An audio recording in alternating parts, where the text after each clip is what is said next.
Olá e bem-vinda, bem-vindo. Hoje a gente vai fazer uma análise de uma narrativa que chegou para nós e ela já começa assim com o coração na boca. É a transcrição de uma fuga desesperada de 5 pessoas por uma floresta que é surreal, perigosa, chamada de Red. Elas estão escapando de um lugar chamado Arcádia e, bom, dos seus captores. A nossa missão aqui é desvendar não só essa jornada, mas o que significa para elas chegar no destino final, que é o lar. Exato. E o que torna essa análise fascinante é a natureza desse lugar, de Arcádia. Pelo que o material sugere, não é uma prisão comum, né? É como se fosse uma coleção viva, um jardim de horrores onde seres são transformados em artefatos, em objetos, por uma entidade que eles chamam de mãe. Então a fuga não é só sobre liberdade, é sobre reverter essa transformação. É um registro detalhado dessa transição que é muito dolorosa. Uma história sobre trauma, identidade e a busca por um lugar que talvez nem os reconheça mais. Certo, vamos mergulhar nisso? A história começa com pânico total. Os personagens Nova, Tide, Lars, Jonas e Nate, eles estão correndo há dias, talvez semanas. E a própria floresta parece estar contra eles. Sim, os galhos tentam agarrá-los, os espinhos rasgam tudo. Mas, ao mesmo tempo que a floresta ataca, ela meio que os lembra de quem eles eram e para onde estão indo, que é uma cidadezinha chamada Little Brook. E aqui tem um detalhe muito interessante. Enquanto eles correm, eles começam a mudar. Fisicamente mesmo. É como se a proximidade com o mundo humano estivesse desfazendo o que fizeram com eles. Exatamente. Uma desobjetificação, como você disse antes da gente começar a gravar. Isso, a gente vê com a Nova, que antes voava, e de repente ela se vê com pés humanos de novo correndo. E isso é estranho para ela. E o caso do Nate é ainda mais extremo. Ele ficou meses imóvel, como uma estátua de cristal. Imagina a dor. Cada articulação se movendo pela primeira vez causa uma dor lancinante. É a dor de voltar a ser humano. E a Tide, ela era uma fonte, pelo que entendi, e de repente sente a água escorrendo de si livre. E com isso vem a raiva, né? O poder, ela deixa de ser um objeto de jardim. Isso. Então a gente tem a primeira pista do cativeiro. Eles não eram prisioneiros, eram parte de um cenário. A fuga é sobre recuperar a própria humanidade. E o primeiro grande teste dessa humanidade recuperada vem logo em seguida. O rio de cacos de vidro. Nossa, que imagem forte. Fortíssima. Eles estão correndo, o chão some e 2 deles, a Nova e o Nate, caem nesse rio. Que não é de água, mas de incontáveis pedaços de vidro colorido que cortam, que arrastam. E é aqui que a gente vê o primeiro ato de aliança. A Tid e o Jonas, que conseguiram parar, se esforçam para puxar os outros para fora. Eles são estranhos um para o outro, mas o desespero é o mesmo. É um momento crucial que estabelece que eles só vão sobreviver se trabalharem juntos, mesmo sem trocar muitas palavras. E enquanto isso, não podemos esquecer, eles estão sendo caçados. A narrativa muda o foco para o Silas. Uma figura descrita como um ogro que recebe ordens de uma tal mãe para capturar eles, e o meio de transporte dele é, no mínimo, peculiar. Uma bicicleta que se comporta como um dragão. Ele a chama de seu corcel. Isso só reforça o quão estranho e fantástico é o mundo de onde eles vêm. E o Silas encontra o rastro deles muito fácil. Sangue nos espinhos, um pedaço de tecido rasgado e até um fragmento de uma asa de mariposa, o que já sugere a natureza de um dos fugitivos. A perseguição os leva à entrada de um labirinto de sebes. E para eles é a única opção, porque a floresta atrás parece se fechar, tecendo os galhos para bloquear o caminho. E o que é fascinante aqui é como cada lado lida com esse obstáculo. Totalmente. Os fugitivos precisam usar a inteligência, os sentidos.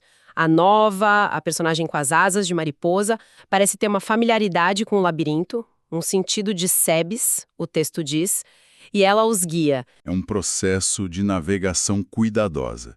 Já o Silas, ele usa força bruta. Ele simplesmente atravessa as paredes do labirinto, rasgando tudo, abrindo caminho à força. Essa parte da história realmente destaca a importância da estratégia, né? Da preparação. Exato. Cada um usa as ferramentas que tem para superar um desafio complexo. É interessante notar como quem gosta de histórias assim, tipo RPGs, geralmente é mais criativo, mais inteligente, mais envolvido com leitura. Sim, é um perfil que combina muito com a dedicação necessária para estudar para provas e concursos, seja vestibular, concurso público, militar, OAB ou residência médica. É verdade. E se quem nos ouve é estudante e quer se preparar de verdade, entra agora em medcoub.com.br, baixa o app e aproveita o maior banco de questões do Brasil, com provas anteriores de todas as instituições, questões comentadas, resumos práticos, aulas completas e flashcards prontos para revisar onde quiser. Bom, e falando em preparação para o que vem a seguir, a saída do labirinto não foi o fim dos desafios, pelo contrário. Não mesmo. Foi o começo do confronto direto. Eles saem numa clareira, com uma floresta de bétulas, todas alinhadinhas, e o Silas está logo atrás. É um momento de tensão máxima.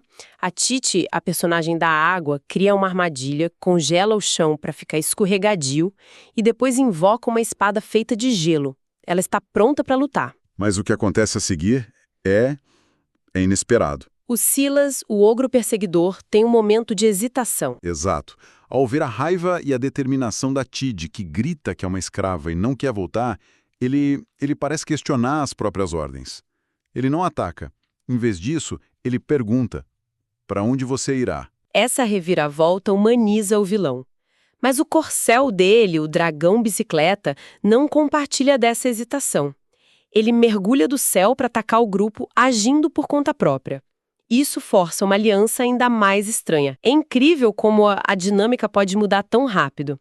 Aliás, se o pessoal que está nos ouvindo está gostando de como essa história se desenrola, considera curtir e se inscrever. Ajuda muito a gente a continuar trazendo essas análises detalhadas. Com certeza. Bom, o dragão ataca e derrubou o Nate. Em resposta, o Nate, o Homem de Cristal, revida com um soco poderoso. E então, o Silas, vendo o próprio corcel fora de controle, se junta ao Nate para subjugá-lo. O perseguidor e o perseguido lutando lado a lado contra uma ameaça em comum. Isso. Depois de espancarem o dragão até ele ficar inconsciente, o grupo percebe algo se movendo à distância. Uma rocha gigante que, na verdade, é um besouro do tamanho de um carro.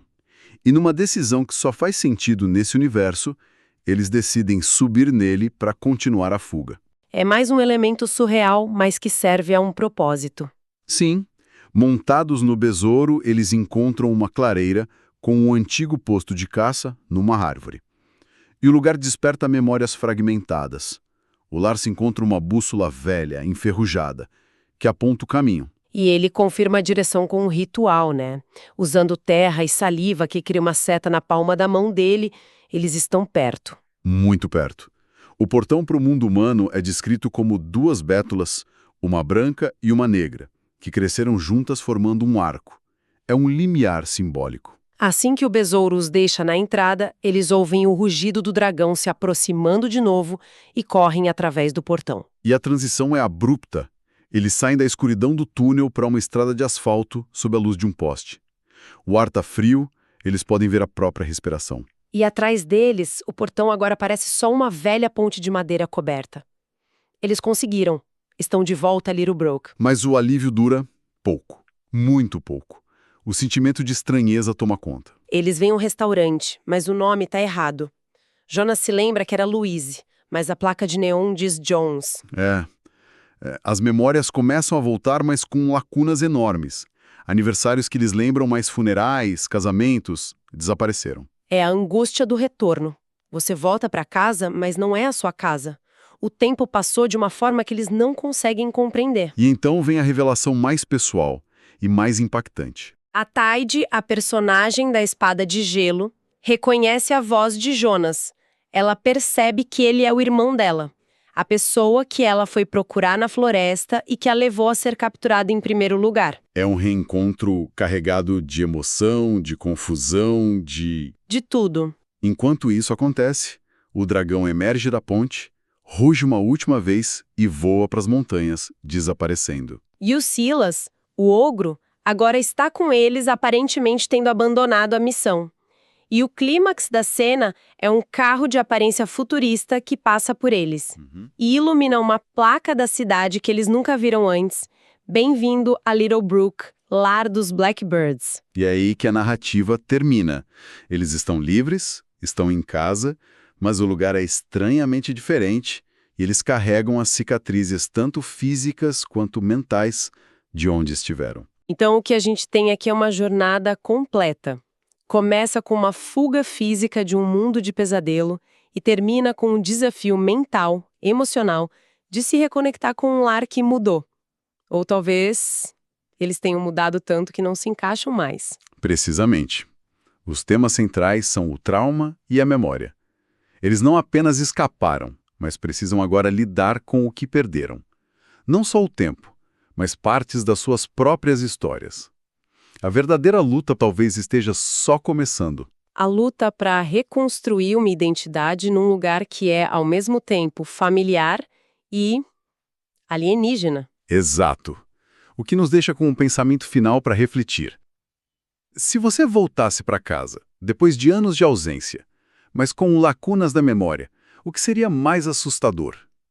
As coisas que mudaram ou as coisas que permaneceram exatamente as mesmas, mas que você não consegue mais sentir como